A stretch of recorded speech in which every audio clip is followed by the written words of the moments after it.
नमस्कार दोस्तों, जय हिंद जय भारत। तो दोस्तों, जैसे कि आपको पता है कि रिजल्ट आए काफी दिन हो चुके हैं और अभी तक एलोकेशन लिस्ट नहीं आई है और एचएससी की तरफ से कुछ ना कुछ नए बयान या नए नोटिस जारी हो रहे हैं।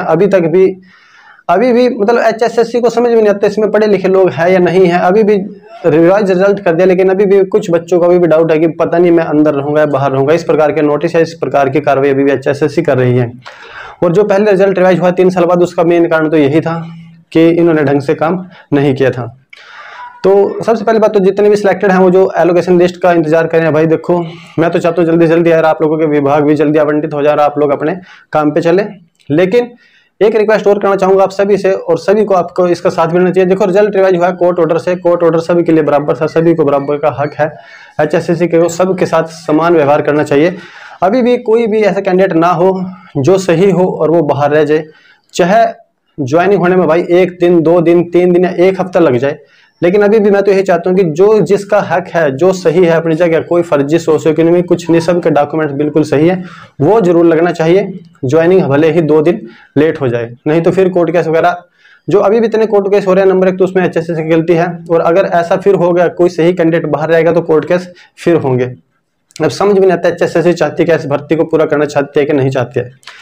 तो दोस्तों, सबसे पहली बात तो वेटिंग वालों के लिए ये खुशखबरी है कि आपको पता है कि जो 58 कैंडिडेट बुलाए थे बायोमेट्रिक और फेशियल बायोमेट्रिक के लिए एचएससी ने, उनमें से 25 या 27, हालांकि पूरा आंकड़ा शायद 25 का है, लेकिन कोई 27 भी बोल रहा है कि वो जो फेशियल बायोमेट्रिक थी और बायोमेट्रिक थी जो फिंगर, उसमें सिर्फ 25 और 27 बंदे ही पहुंचे हैं। यानी कि अभी भी जो बच्चे बच गए हैं, जो नहीं पहुंचे, या तो उनके अंदर कोई त्रुटि थी पक्का ही उनके डॉक्यूमेंट में, या खुद वो कोई फेक थे, सोशियो इकोनॉमिक वाले उनका कोई ना कोई चक्कर था, या फिर सीटर वाला चक्कर था। फेशियल हालांकि वहां पे कोई डॉक्यूमेंट शायद चेक नहीं करते, लेकिन बायोमेट्रिक जो की तो शायद उसमें सीटर्स का चक्कर निकल सकता है। सीटर डर से ना गया हो, क्योंकि उन्होंने देख लिया कि 646 तो ऑलरेडी जो सिलेक्टेड थे वो 646 तो पहुंचे ही नहीं। हालांकि जितने भी एब्सेंट थे, पहले बोले थे कि वो सारे फर्जी नहीं है, लेकिन 646 जो एब्सेंट रह गए, बहुत बड़ा आंकड़ा है ये भी, जो डॉक्यूमेंट वेरिफिकेशन में गए ही नहीं। तो अभी भी वेटिंग वाले बच्चों के लिए ये फायदा है कि जो सीट्स अभी खाली हैं, यानी कि जिनको बुलाया था 58 सीट जो होल्ड थी, उनको बायोमेट्रिक के लिए बुलाया था, उनमें से 25 या 27 बंदे वहां पे पहुंचे। जो बाकी बची हुई सीट है वो वेटिंग वाले में से ही उनकी कैटेगरी वाइज जो वो भरी जाएंगे भाई, इसमें तो कोई दो राय नहीं है। नंबर 2 बात है ईएसपी कैंडिडेट्स की। देखो, एचएससी एक सिलेक्शन बॉडी है, उसको अभी तक नहीं पता कि चीफ सेक्रेटरी ऑफिस से कब रूल चेंज हुए, कब क्या हुआ, उसको किसी प्रकार के लेटर का कोई ध्यान ही नहीं है। बस जो पीछे है पीछे देखो, आगे ठोको वाली बात है, पीछे देख देख के आगे चल रहे हैं। नया नोटिस कोई रहा है उस पर कभी देखे नहीं। जो ईएसपी कैंडिडेट की रिजर्वेशन पॉलिसी है वो 2010 में जब आई थी, तो 2010 में जो लेटर था ना, उसमें ये था कि ईएसपी कैंडिडेट, अगर कोई भी ईएसपी कैटेगरी का कैंडिडेट है, जैसे ईएसपी एससी है, ESP BCA, BCB, ESP general, अगर किसी भी कैटेगरी में कोई पोस्ट खाली रहती है तो उसी की कैटेगरी से भरी जाएगी। जैसे अगर ईएसपी एससी में कोई है तो उसको भरा जाएगा एससी कैटेगरी से। अगर ईएसपी बीसीए में कोई पोस्ट खाली है तो वेकेंट पोस्ट है, यानी कि कोई एलिजिबल ईएसपी पर्सन को नहीं मिला, तो उसको भरेंगे फिर बीसीए से ही। लेकिन 2019 में उन्होंने इसमें रिवाइज किया था, और 2019 में जो लेटर आया था उसके अंदर ये स्पष्ट कर दिया था, ज्यादातर जो पोस्ट वैकेंट रहती है ना ईएसपी की, वो एससी कैटेगरी में रहती हैं। उसके बाद बीसी और बीसीबी में भी कुछ पोस्ट खाली रहती हैं, क्योंकि उनमें एलिजिबल स्पोर्ट्स पर्सन नहीं मिल पाता इन कैटेगरीज के अंदर। लेकिन ईएसपी जनरल में ऑलरेडी सारे मिल जाते हैं, जितनी पोस्ट होती है, यानी कि उनमें उतने ही कैंडिडेट बल्कि उनसे ज्यादा मिल जाते हैं। लेकिन ईएसपी एससी में पोस्ट खाली रह जाती हैं, इसलिए उनको भरने के लिए अब ईएसपी पर्सन ही पोस्ट को भरेगा। यानी कि अगर ईएसपी एससी बीसीबी कैटेगरी में किसी भी कैटेगरी में कोई पोस्ट हो, जो कोई पोस्ट है जो वैकेंट रहती है, जिस पे एलिजिबल पर्सन नहीं मिल पाता उस पोस्ट के लिए, अगर वहां पे कुछ वैकेंट पोस्ट है तो उनको ईएसपी पर्सन ही भरेगा, वो चाहे जनरल कैटेगरी का हो। यानी कि ईएसपी जनरल ही खाली पोस्ट को भरेगा। स्पोर्ट्स पर्सन की पोस्ट खाली है तो स्पोर्ट्स पर्सन ही भरेगा। मेन बात यह है भाई। और जो अभी इन्होंने रिजल्ट दिया उसमें फिर इन्होंने ऐसी कर दिया, ईएसपी एससी के अंदर पोस्ट खाली थी और एससी कैटेगरी से बंदे उठा के वहां पे सिलेक्शन कर दिया। अब देखो, 4 दिन पहले सिलेक्शन हुआ है किसी बच्चे का, अब वो बाहर होगा, उसको भी तो नहीं दुख होगा भाई जितना 2 साल पहले का हुआ है। 2 साल पहले जो बच्चे हैं वो कोर्ट में जा रहे हैं, उनकी कोई गलती नहीं भाई, वो सही जा रहे हैं कोर्ट में।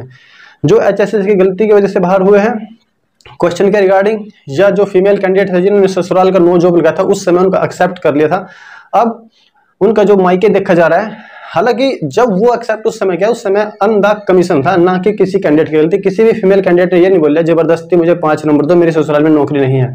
जो डॉक्यूमेंट उन्होंने एक्सेप्ट किए, जो उनको इंस्ट्रक्शन थी, जो कुछ उनके पास था, उसी हिसाब से उन्होंने जॉब दी है। कैंडिडेट के इसमें कोई गलती नहीं है। जिसके क्वेश्चन गलत हुए और जो क्वेश्चन के कारण जिनके नंबर लेस हुए वो बाहर हुए, उसमें भी कैंडिडेट की कोई गलती नहीं है भाई, उसमें कमीशन की गलती है। शुरू से बोलता हूं मैं, उनके लिए बिल्कुल कुछ ना कुछ नरम रुख या ऐसा रवैया कि सुप्रीम कोर्ट तक क्या दे सके, ऐसी गलती के लिए ज्वाइनिंग दी जाएगी उनको। ऐसा सुप्रीम कोर्ट का भी ऑर्डर है, मैंने पहले वालों को बताया। नंबर 2 बात आती है ईएसएम कैटेगरी की। देखो सबसे पहले बात तो ईएसएम कैटेगरी में एक एनओसी होती है। अच्छा ईएसएम कैटेगरी अलग है भाई, सिविलियन कैटेगरी जो सी भी है, जनरल एससी बीसी, इनसे कोई रोल ही नहीं है। लेकिन फिर भी सिविल बच्चों को ऑब्जेक्शन हो रहा है इस चीज पे कि ईएसएम इनकी एनओसी गलत होगी इनका। अरे भाई तुम्हारी तो कैटेगरी अलग है, तुम तो इसमें कंसिडर ही नहीं करते, तुम्हारा तो रोल ही नहीं है। एनओसी कट ऑफ डेट थी 13 अगस्त 2019। नंबर 1 बात, एनओसी 13 अगस्त 2019 से पहले की इशू होनी चाहिए, ये कंडीशन है भाई अगर कोई ऑन जॉब है पर्सन। नंबर 2, एनओसी के दम पे फॉर्म भरा है और एनओसी उसके पास 13 अगस्त 2019 से पहले की है और वो 1 साल बाद भी अगर पेंशन आ रहा है तब भी उसको रिजर्व उसके लिए एक सीट रखी जाती है कि 1 साल का उसको मौका दिया जाता है कि आप आर्मी की नौकरी छोड़ के 1 साल तक आ सकते हो, आपको ये नौकरी दी जाएगी।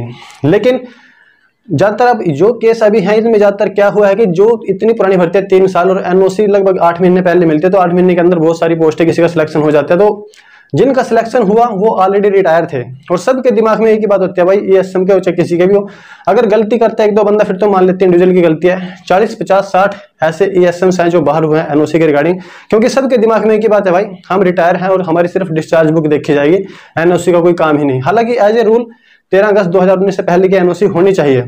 अब किसी के पास थी वो लेके नहीं गया, किसी के पास थी भी नहीं उसने कहीं गुम कर दिया, किसी ने किसी और भर्ती में अगर स्पोर्टिंग डॉक्यूमेंट में लगा दी होगी। लेकिन यहाँ पे दोहरा व्यवहार यह है एचएसएससी का, डिपार्टमेंट प्रेफरेंस के लिए 3-3 मौके दिए गए, नो जॉब अंडरटेकिंग देने के लिए 3-3 बार नोटिस दिए गए और लास्ट डेट पे 1 मौका और दिया गया। तो देखो मैंने शुरू में बोला था भाई की वीडियो में कि जो अब्सेंटी कैंडिडेट है भाई किसी के घर में कुछ भी प्रॉब्लम हो सकती है, इंडिविजुअल को कुछ भी प्रॉब्लम हो सकती है, अगर लास्ट डेट 6 जून को उनको 1 मौका दे दिया जाए।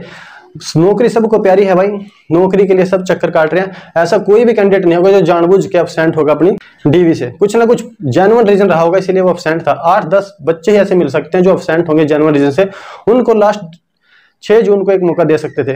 जब अंडरटेकिंग नो जॉब वालों के लिए 3-3 नोटिस दे सकते हैं, डिपार्टमेंट प्रेफरेंस के लिए 3-3 नोटिस दे सकते हैं, 3-3 मौके दे सकते हैं, नो जॉब वालों को लास्ट डेट पे बुला सकते हैं अपना अंडरटेकिंग देने के लिए, तो किसी भी कैंडिडेट का कोई भी डॉक्यूमेंट अगर बचेगा था उसकी डीवी के दौरान नहीं जमा कर पाया, जैसे ईएसएम की एनओसी थी, तो उसको भी 6 जून को बुला सकते थे भाई।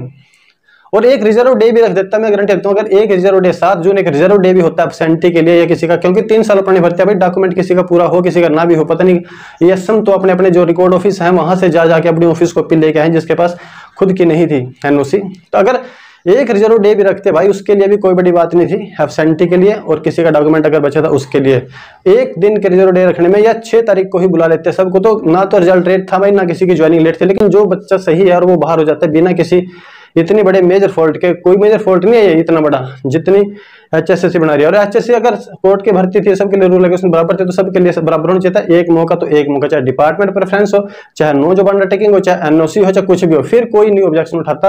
लेकिन ऑब्जेक्शन उठाने के लूप होल्स जो एचएसएससी है वो खुद छोड़ती है। तो दोस्तों चलो, और कल ईएसएम है जो ईएसएम है वो पंचकुला जाएंगे चेयरमैन साहब से मिलने।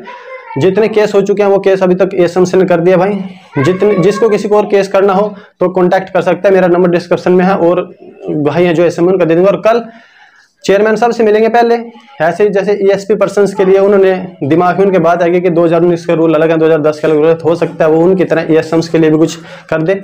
और जब नो जॉब के लिए 6 तारीख को बुलाया था, हालांकि उसमें सिर्फ नो जॉब का मेंशन था और एक नोट 2 में लिखा भी था एनी अंडरटेकिंग, लेकिन रेफरेंस उसमें नो जॉब का ही था, इसमें कोई शक नहीं। फिर भी कुछ ईएसएम्स वहां पहुंचे थे और उनकी एनओसी काउंटर पे जमा भी हुई थी, उनको रिसिप्ट भी मिली थी, उनको डायरी नंबर भी मिला था, उसके बावजूद भी वो कंसीडर नहीं हुई। नो जॉब वालों को जब मौका मिल सकता है भाई, यूपीएससी एग्जाम था जब उन बच्चों को मौका मिल सकता है, तो अब्सेंट कोई मर्जी से नहीं होगा, अपनी नौकरी से भी कोई जरूरत है, जेन्युइन रीजन से ही कोई अब्सेंट होगा। जेन्युइन रीजन कोई देता है तो उसको एक्सेप्ट करो, अदरवाइज बाहर करो। जेन्युइन रीजन है किसी के पास अपने डॉक्यूमेंट्स के टाइम अगर किसी की नकली अनुसार उसको बाहर करो, असली है तो उसको एक्सेप्ट करो। 1 मौका तो मिलना चाहिए था सबको, या फिर किसी को नहीं।